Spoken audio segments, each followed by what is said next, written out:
get started now, I think. All right, so hi everybody. Yeah, we're the engineering ambassadors. This presentation is going to be an introduction to flight and some of the physics behind how that works. But I want to start today just by showing you guys a cool YouTube video here. So let me get that shared.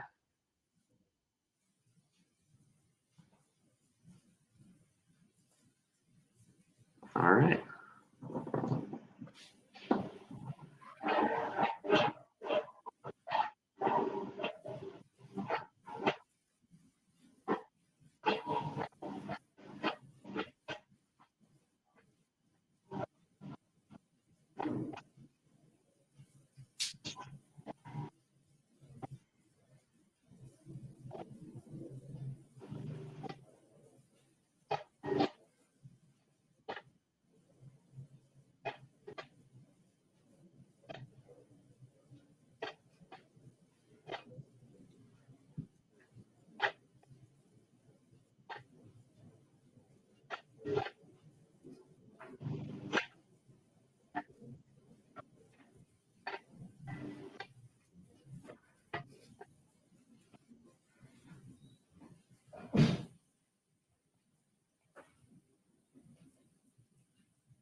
All right, so maybe you can tell a little bit from that video. We're going to get our presentation shared on here, but we're going to talk to you guys about flight today. So it was 1903 when the Wright brothers made their historic first flight. And like we said, we're going to talk to you a little bit about the concepts and the physics that go into flying an airplane. So my name is Sophie Frappier, and I'm a biological systems engineering student at the University of Nebraska-Lincoln. And I'm Ian Gannavati. I'm also a biological systems engineering student at UNL. Started kind of like a rhetorical question, I guess. What makes something fly? So it's something I want all of you to think about a little bit, and then we'll actually talk about it a little bit more. But and mainly the four forces we're going to be talking to you guys about today that make something fly are going to be thrust, drag, gravity, and then lift. So I'm going to pass it off to Ian to talk about the first force. Yeah, so we're going to start by talking about thrust. All of these forces are very important in their own ways to consider, which is why we want to cover all of them. But thrust, I think, is particularly important because it's what gets our airplane going. But before we talk about kind of how an airplane starts moving, first, we're going to talk about the principle of inertia. And so I think some of you may have heard a little bit about inertia today if you attended some of the other sessions, but it's a really important concept in physics and in mechanics. That has to do with motion. And so when we're talking about inertia in this case, what we're talking about is the force that it takes to get an object moving or to make an object stop. So if you think about a big boulder here that we can see on the left, it's going to take a lot of force, a lot of work to get that boulder to move. It's pretty kind of rooted and stuck, right? Whereas if you look on the right and we see this big rolling snowball, it's going to be pretty hard to get that thing to stop, right? It's going to keep on rolling, And so inertia is that principle that objects in motion tend to stay in motion and objects at rest tend to stay at rest unless they're acted on by an external force. And so it's the same thing with our plane, right? We have this really big plane and we're going to need to apply some sort of force to get this thing moving. It's never just going to move on its own. And so as our plane is, to get our plane up and flying in the air and moving forward, we're going to have to apply some sort of thrust force. And there's different ways that we can do this, that we can make that thrust force happen. One way that we can make it easier is by making the plane a lot more lightweight. And so one way that we can overcome that inertia aspect of a big, heavy plane, right, that's carrying lots of people, is to use more lightweight materials on the plane so we don't have to apply quite as much force. So if we made our planes out of something really heavy, maybe like thick titanium or something, it's going to be really hard to get that plane moving, get that plane off the ground. So we're going to want to choose the appropriate materials to get this plane to fly. And especially early planes, like that video we saw, that was one of the first planes that the Wright brothers developed, or this one in the picture you can see, they made out of very, very lightweight materials, these thin rods of wood, these canopies, propellers, things that weren't going to weigh down the plane too much. Now today our planes are bigger, and so if we look at a propeller here, right, we are making these planes out of sturdy metal because we want people to feel safe. So how do we get these planes going? It's going to take powerful propulsion, and this is how we actually apply that thrust force. So, making planes lightweight is going to allow us to require less propulsion to get the planes going. But at the end of the day, we're still using these big propellers to propel our planes forward. That's going to be really important.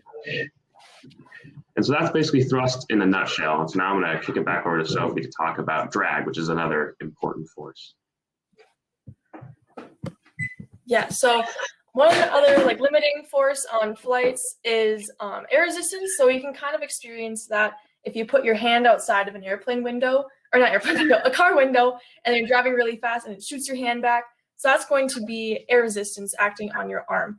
So there's a lot of little particles in the air and they don't really want to move. They want to stay in their place. So they push your arm back to kind of get it out of the way so they can stay where they are. And that's the same thing that's happening on planes when they get really high up in the air. The air resistance is working on them to kind of force them backwards. They need, that drag force is acting on them. They need enough thrust to keep it going forward. And another kind of question for you guys is what makes something aerodynamic? We have a short little video to show you, but in general, a lot of engineers will make something kind of a sleek model with smooth surfaces to help it go through the air more easily to overcome some air resistance.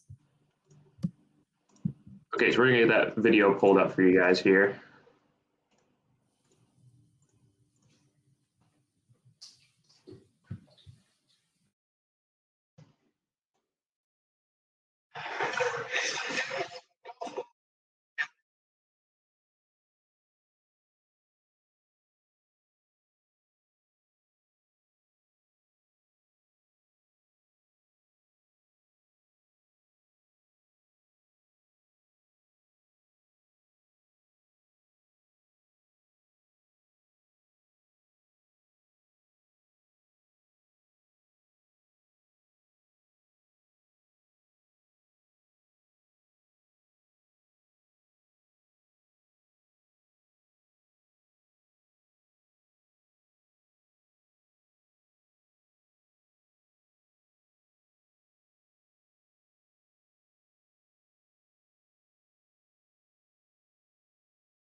All right, so as you can see from that video, it was kind of a cool concept that they did, adding the dimples onto there to kind of actually limit that air resistance and make it fly through the air a little bit better.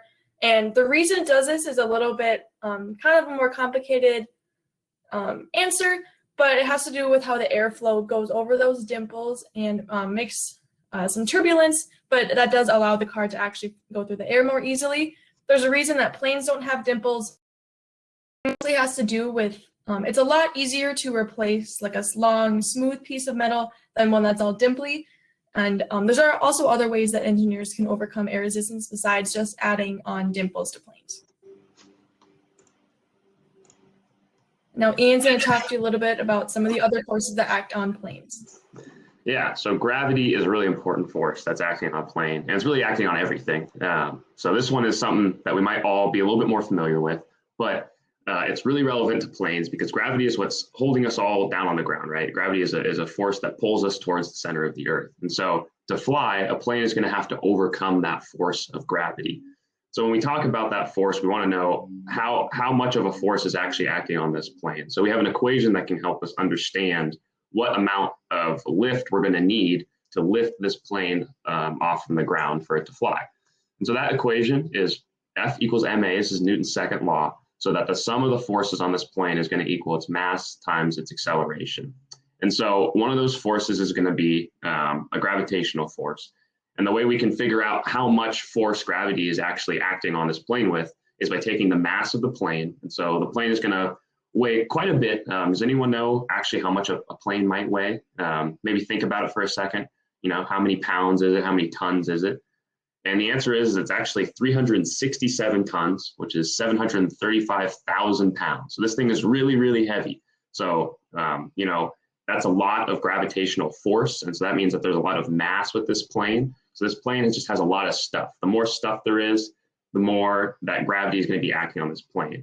And so to figure out what that actual force is, so that 735,000 pounds is the force, but that comes from the amount of plane there is, the mass of the plane, multiplied times the acceleration due to gravity, which is 9.81 meters per second squared, which you don't even remember that number, but at some point in your life, it might become very, very important if you decide to pursue some engineering classes. So once we know that number, right, 735,000 pounds holding us down to the ground, we need to create more than that much force up off the ground to lift our plane up into the air. And so knowing that, we're going to have to talk about our last and another really, really important force. Just like thrust, this is one that kind of gets us going. This is lift. So we have gravity pulling us down, right? So we're going to need lift to move us up, just like we have thrust to move us forward and drag kind of pulling us back. There's a lot of different forces acting on this plane. So when we talk about lift, it's a really, really fascinating force. And the way it works is somewhat complicated, but we can talk about it here, a couple of important aspects of it. So lift is a mechanical force that occurs when a plane moves through the air. And essentially what we're relying on here is a difference in pressure. And so if you look at this kind of cross section of sort of how an airplane wing might look, we have this sort of teardrop almost kind of looking shape. And the way they design the wing of that airplane causes the air around it as it's moving forward with that thrust. So, you know, when an airplane takes off, it always, you know, shoots forward first and then goes off. It doesn't, you know, lift off the ground like a helicopter, which works in a slightly different manner, but somewhat similar. So we need to get some motion so we can have this air sort of cut around this wing. And you can kind of see that in the picture. And so there's two portions here we can talk about. There's the upwash, which you can kind of see is the air sort of kicking up onto the top of that rounded front of the wing. And then because of the slanted surface of that wing, we have the downwash at the back. And so the downwash is really important. It's also pretty cool and interesting. You can see in this picture here, this is actually the downwash, you know, cutting through some clouds the plane flies through. So it's all that air kind of shooting off the back. But what's really important here is because of the way that this air is moving and the time it takes, the velocity of the air going over the top and the bottom of the plane, the difference in that, we end up with a difference in pressure. And so the important takeaway here is we have a difference in pressure between the top of the airplane wing and the bottom. And you can see that here in this picture. So above the wing is going to be kind of a low pressure pocket, and below the wing will be a more high pressure pocket. And this is really important because in nature, things tend to move from areas of high pressure to areas of low pressure. They naturally want to reach kind of an equilibrium here. And so with our airplane wing, if we have low pressure on top and high pressure on the bottom, it's going to cause the airplane to rise, pushing up on that airplane wing, and that's what actually causes that lift and allows our airplane to fly. So that's something, that long explanation, there's a lot that goes into this. It's a really fascinating phenomena, but you know, one thing you can kind of take away from here is that we're really just creating a difference in pressure, and that's what we're relying on to have our airplane lift.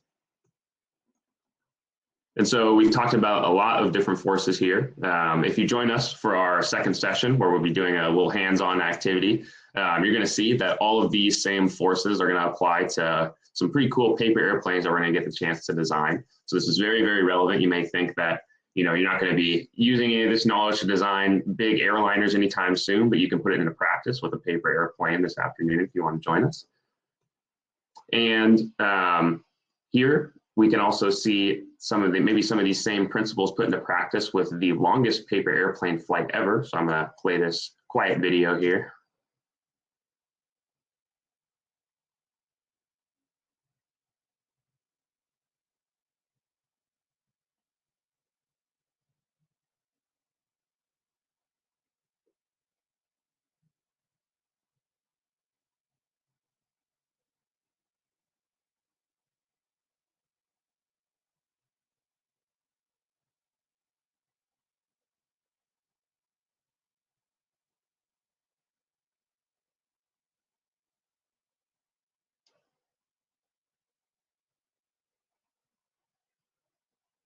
Pretty good, right?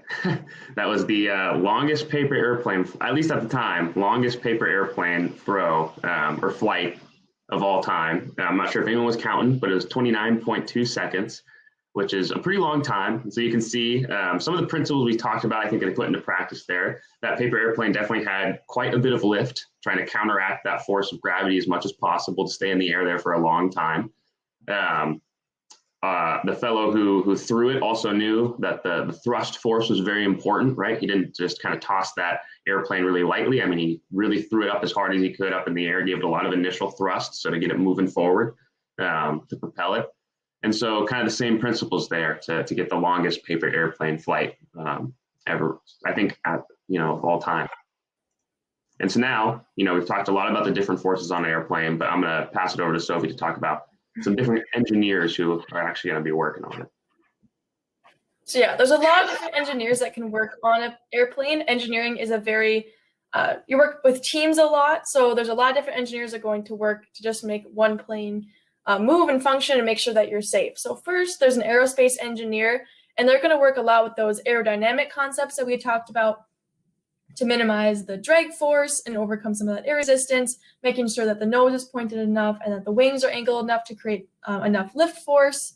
And then there's also going to be chemical engineers, and they're going to work like the fuel goes into a plane, making sure that you have enough fuel to get you far enough in your flight. Working a lot with that, trying to make it probably as lightweight as possible, but also as efficient as possible. And then there's also computer engineers.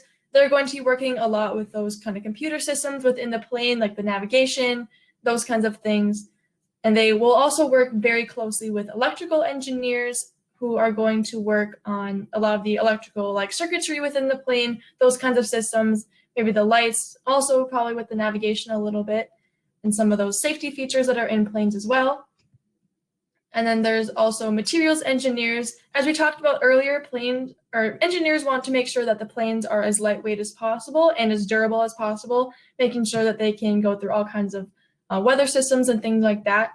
So as you can see in this picture here, there's a metal alloy that's actually on top of that little dandelion there.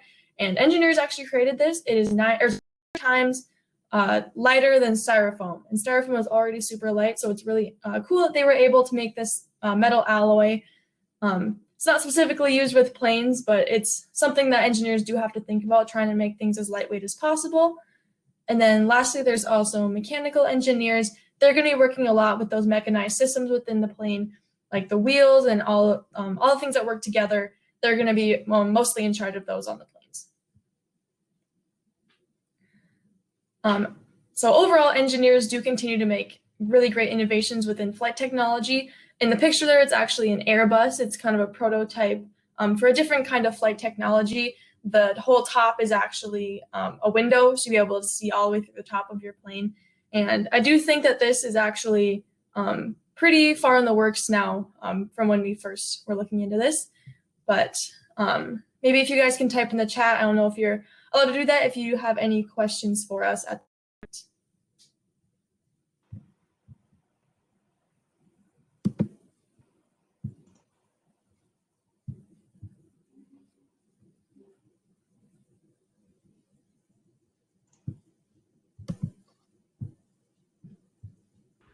I don't think they're allowed to type in the chat, but okay. Can you tell me more about this Airbus? It looks really cool. Let's see.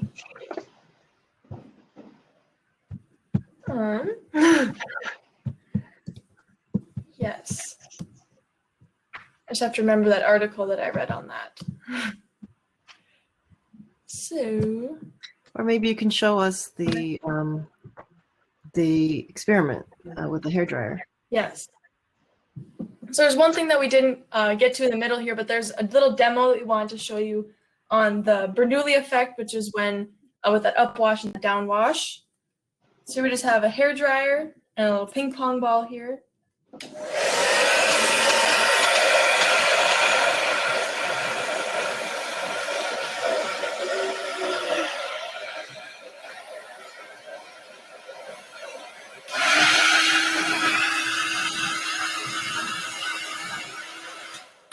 All right. Well, so we just want to reiterate with that. So it's actually not magic that's making that happen. As cool as it might be, there's actually some science concepts that are working behind it. So the little ping pong ball gets caught in a low pressure pocket on top of that hair dryer, which allows it to kind of stay right there, and then that higher pressure flows around it. So that's just the Bernoulli effect that we talked about earlier. Actually.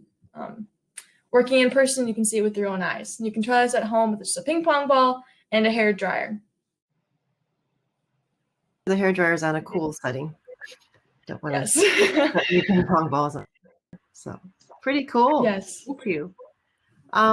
So we have a session this afternoon that's going to teach you how to make a couple of different kinds of airplanes, and also teach you how to, so for paper airplanes, you use the thrust with your hand, but we're going to teach you a different way to produce thrust for those airplanes, turning them into catapults, actually. So hopefully that's enough to inspire you to come back at 1 o'clock and join our session. So thank you, and enjoy the rest of the conference. Appreciate the fact that you joined us. Thanks, guys. Yes, thank you.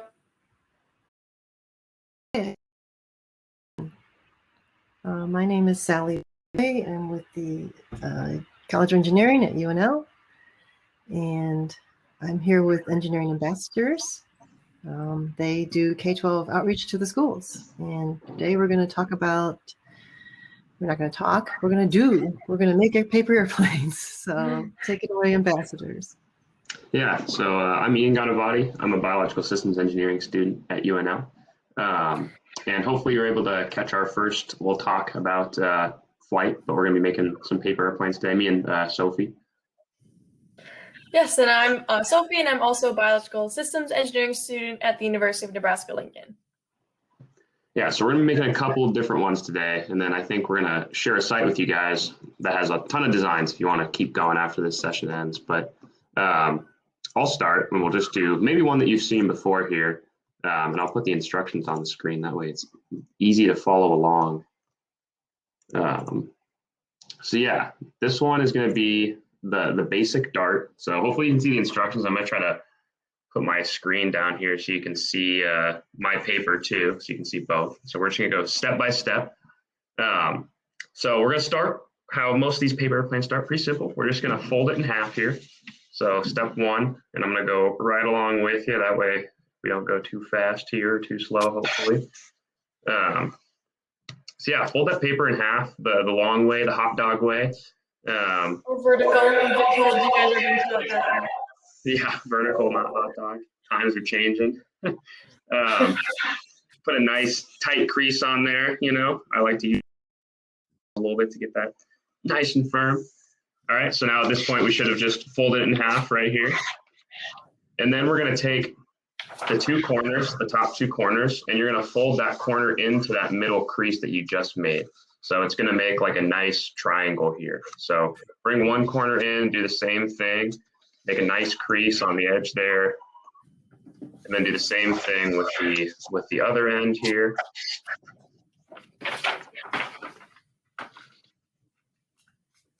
Cool. All right.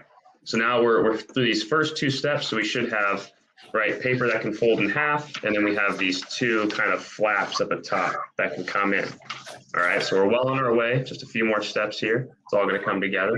So we're going to fold in the edges again. So now we kind of have these like bottom corners of our of this kind of like new edge that we've made. So hopefully you guys can see that. I'm looking at this corner right here. So I'm going to take that one and I'm going to pull that one in flat. So if you can see, this one maybe is the trickier fold if you haven't done this before.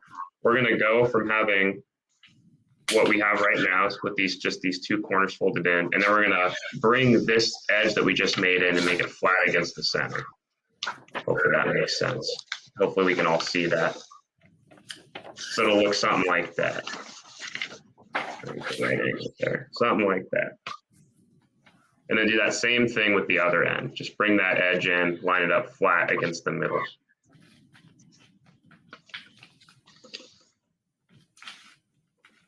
All right, now we should have something that looks, getting pretty close here. Something that looks kind of like a hang glider or something like that. All right. So we can go to the next steps here. So we're only 2 steps away. So now we're just going to fold the plane in half again. So we kind of already made that crease, but just fold it in half again, make sure that everything lines up, kind of flatten it down. So now we have this nice structure. And then the last thing is just to add our wings. And so on each side, fold down that half so that it's in line with the bottom of the body. That's what I usually do here. And so I'm just going to line this up. And then once again, just make a nice tight crease here. And then same thing on the other side, make it nice and even.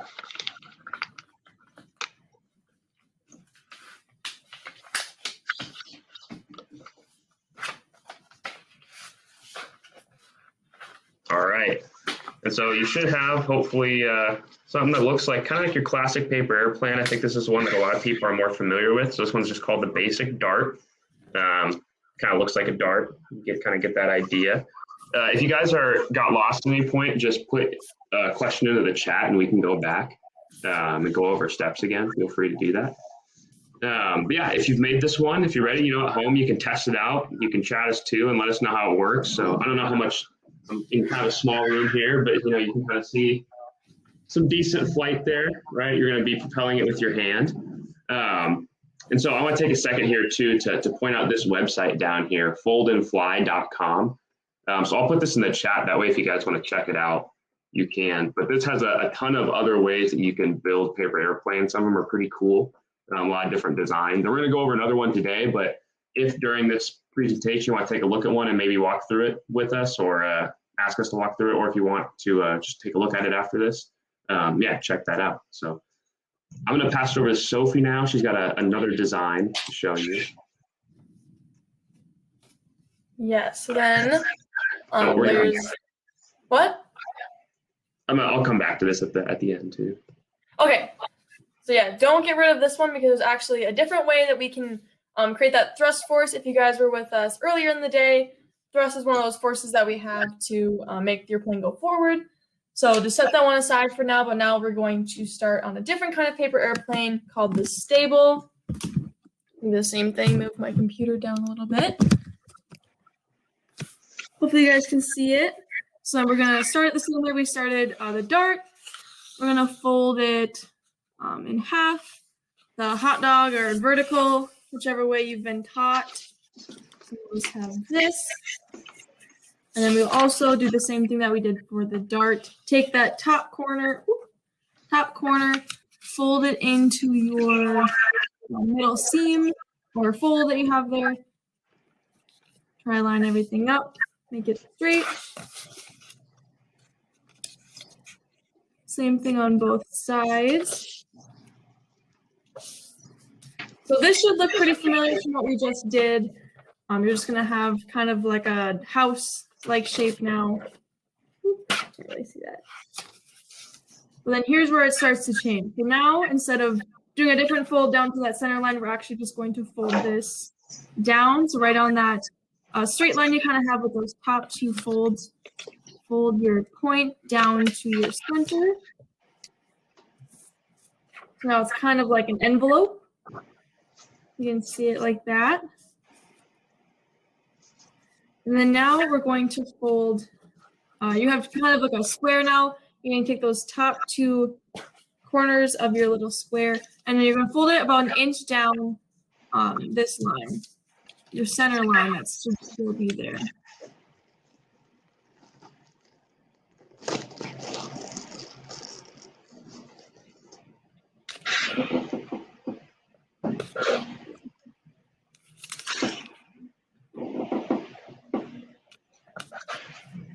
looking a little bit goofy here.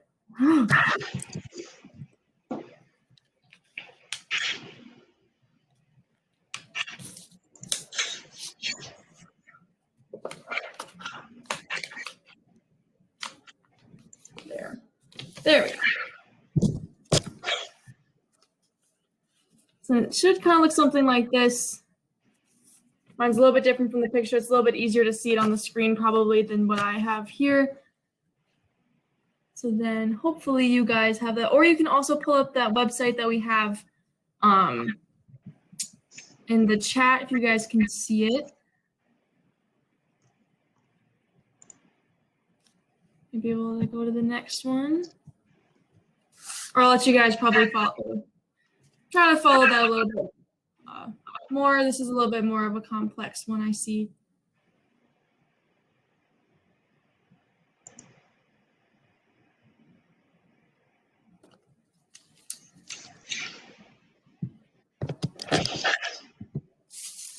All right. Now that you have this, you're actually going to fold that little center corner that was kind of your envelope from before. And you're going to fold that up. So it should go over your two little folds that you had from earlier.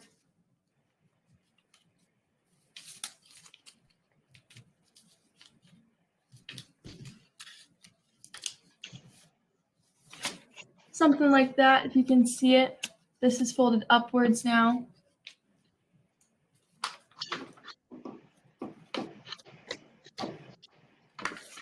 When you continue on, you kind of just this is up, you can flip it down now. We're just gonna have to fold it in half again, right on that center line that we had from before. Then it'll kind of be a trapezoid kind of shape if you have it this way. Then once again, you're gonna also fold those wings down so they are flat.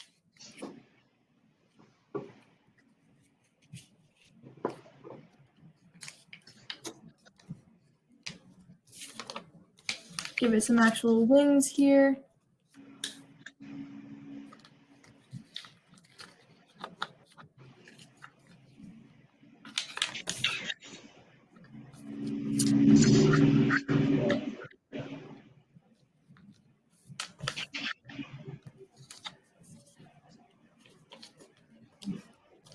I think I might have gotten one step a little bit goofed up, but it will look something like this or on the screen. So it's going to be a little bit more of like a thicker kind of airplane than just the basic dart that we have on there, kind of for comparison. It's a little bit shorter, a little bit wider than dart. You go through step 7 again? Step 7, yes. These wings down, so you'll have something like this. It's going to be folding those down to that bottom crease. So if you fold one of them down, you're still going to have one of them up, and one of them will be folded down to that bottom line that we have. And do the same thing on both sides.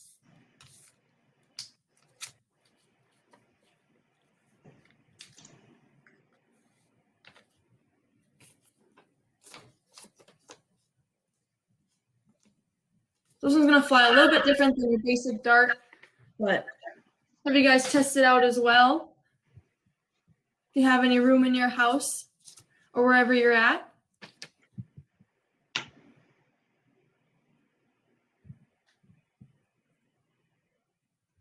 Why is it called the Sable?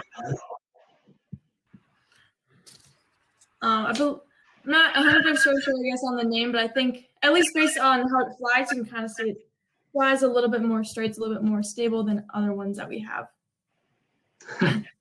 See Sally's work there. Worked very well. But it flew, right? Great. And so you can test all of these out again. Maybe you want to change your folding a little bit. Maybe you want to make it a little bit longer, a little bit shorter. These are all kind of things that you can change a little bit. Also with like the engineering design process, you always have to keep improving and keep asking yourself questions on how you can make it better. So these are things you can even just ask when you're making a basic airplane. Different types of paper might work better for you guys too. So, you know, thicker paper might be a little bit easier to have a nice stable airplane that's going to fly a little bit further. And one thing that I wanted to show you guys here, now that you've made both these airplanes, because there's something else we can add on, is going to be this airplane catapult. So you can actually do this on either airplane. On this one, it's on the Dart, but you can do it on any airplane you make, basically. So we're going to take a look at this video here. Let me get out of here. All right. So I'm not sure if you guys can hear the sound. Cool.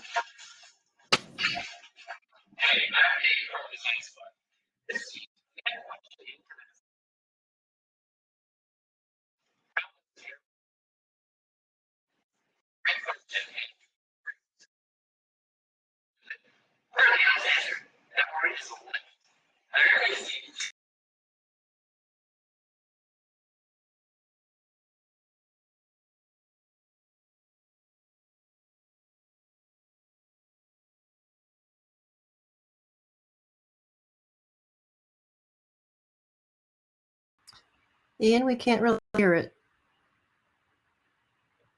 At least I can't hear it. Well, he's talking about some concepts we mentioned earlier in our first presentation. He's talking about lift, which is what causes an airplane to fly, and he's going to talk about thrust. But I'll just kind of hopefully talk through some of the more important parts of this really quick, and you can just kind of take a look at how he's going to be making this airplane. And then I'll show you myself too on my video. So he's going to make a catapult, which is going to be a different way to add some thrust to our airplane. So normally we just throw it, right? That's how we propel our airplane with thrust. And so in this case, we're going to use a rubber band.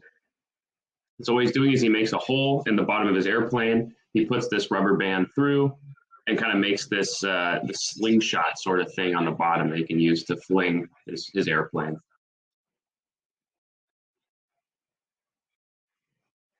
And so you can see how well that might work as opposed to just throwing it. So I'm going to get rid of this screen recording so you guys can see a little bit better and just show you with the Dart that I made. So I just kind of made a hole here a second ago. And so if you have a pair of scissors, you can just make a small cut and then try to kind of expand it or something.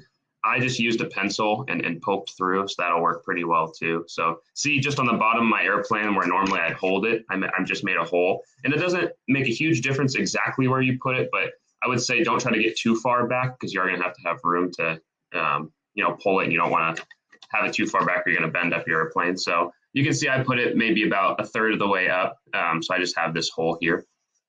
And then you're going to take a rubber band if you have one, and we're going to put it through just kind of flat like this through the hole that we just made. And if it's kind of hard to get it in there, just use your pencil and push that through a little bit. So it's going to take me just a second here to get that, but I just kind of poked it through with my pencil.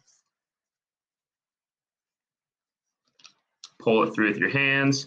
This is another case where having a little bit of thicker paper might be kind of nice. I'm using some thin paper here, but I think it'll still work out.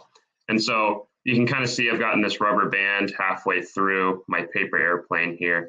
And so all you're going to do is take this longer end and then tuck it through the loop on the other side. So you can see I'm taking this long end here and I'm going to put it through this loop and then just kind of like knot it almost. So I'm going to kind of tighten that up. Try to be gentle with my airplane here. And we're left with something that should kind of look like this. So it's just one end of your rubber band going through the loop you just made. Sally's following along. Thank you, Sally. And then what you'll be able to do is hold your airplane, probably pretty close to where you inserted that rubber band, and then you can pull back. And here, I'll try to give you another demonstration here in the space that I have. So I'm going to be holding the rubber band with my thumb, and then you can see it's secured pretty well. And this paper is a bit thin, so I can't pull too hard. But if you had cardstock or something like that, you could probably really let this thing fly. And then I'm going to pull back, and it kind of went. I got to practice a little bit. Let's give it another try. I feel like I can do better. There we go. That was pretty good. All right. So that went all the way across the room. So that's a little bit maybe of an easier way than just throwing. You can be a little bit more accurate and precise with it too. You know, if you're throwing it, you might not be consistent, but if you can just kind of pull back every time, it can be the same. So give that a try on either one of those airplanes that we just showed you. You can also try putting the rubber band a little bit farther back, a little bit closer, different sizes of rubber band, different types of paper. There's a lot of room here to innovate and to try some different things. So if you joined us for our first talk, we talked about the longest paper airplane flight, which was 29.1 seconds. So maybe experimenting with some of these things, you can try to beat that or get close to it. And definitely check out that site that we put in the chat, foldandfly.com. They have a lot of different designs. So there's tons of different ways to make an airplane or try to make up your own. You know, there's a lot of room for doing different things here. So feel free to put any questions in the chat right now if you want us to go over either those airplanes again, or if there's one that you found on Fold and Fly that we could all take a look at really quick. But yeah, I don't know if they can type in the chat or not, but maybe you just want to, if they were here for the last presentation, or if they weren't here, maybe you could just go through all the different forces of flight. Just review the four forces. Oh yeah, sure. So I can maybe do one, then I'll throw it over to Sophie to do another. We can share the glory here. So yeah, there's four very important forces when you're looking at an airplane, looking at flight, and so these are important for your paper airplane too. So a force that I just mentioned kind of a lot was thrust. So I'll start with that one. So thrust is really important, and that's the force that we can essentially think of moving our airplane forward. So I'm actually going to grab my paper airplane here as a teaching aid. That way we can look at it. So if we're thinking about our force here, right, our thrust is what's going to be moving our paper airplane forward. And so that's what I was saying earlier, you know, we're looking at throwing a paper airplane, that's how we're giving it thrust, right? It's that forward motion. When we use this rubber band, it's the same kind of idea that we know we need to get this airplane moving forward. Even though it flies up in the air, the way we kind of get that started is by this forward motion. And so when you look at like a commercial airplane, like something you might get in, fly somewhere when you're going on vacation, what's actually giving it thrust there is going to be propellers, these kind of big turbines that you see, the really loud things, you know, that start up and then get the plane moving, you know, before it takes off. And so thrust is a really important force that's going to just get our plane in motion and kind of play into some of these other forces. Yeah, then another force that helps planes to actually get off the ground is going to be lift, and that's going to be kind of that upward force, the one that kind of forces the air underneath the wings. And if you guys weren't here this morning, or yeah, I have a little bit of a demo. If you've seen it again, you might know why it happens.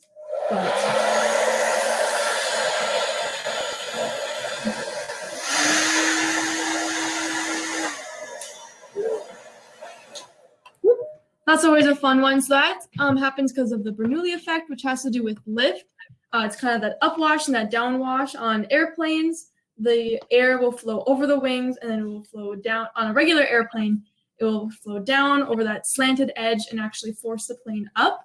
And it also has to do with the difference in pressure. There's low pressure on top and high pressure on bottom. That pressure wants to go from pressure to low pressure, and that's another thing that kind of forces that plane up into the air, and that works on your paper airplanes as well. Yeah, so thrust and lift are both really important forces that we have to consider that we want to generate with our design, with our airplane, right? But we also have to think about forces in nature that are going to slow down our airplane or stop it from taking off. And so one of those is going to be drag, and this is going to kind of directly oppose that thrust force that I just talked about. And so an easy way to think about drag is if you've ever been, you know, sitting in your car when your parents are driving you somewhere and you stick your hand out the window and it's a nice day and you feel the wind on your arm. And, you know, maybe if you're cruising around the neighborhood at like 20 miles an hour, it just kind of feels sort of nice. But if you're going down the highway at like 70 miles an hour and, you know, you want to stick your hand out the window and be a little reckless and you feel that wind kind of throw your arm back like that, you feel a lot of force on your arm. So that's actually going to be that drag force. So it's essentially resistance that you can feel from the air. And it's going to increase the faster you're going, how you can feel that air resistance, that drag on your arm.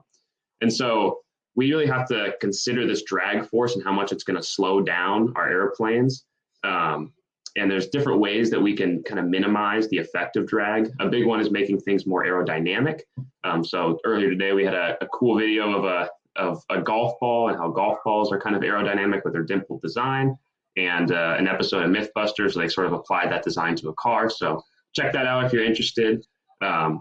Other ways that you see aerodynamic design being applied is going to be, you know, when you think of like a supercar, like a Lamborghini or a Bugatti or something versus, you know, like a truck, which is going to be a little bit less aerodynamic, but they serve very different purposes. So you can think of sleek curves, you know, a lot of rounded edges and stuff.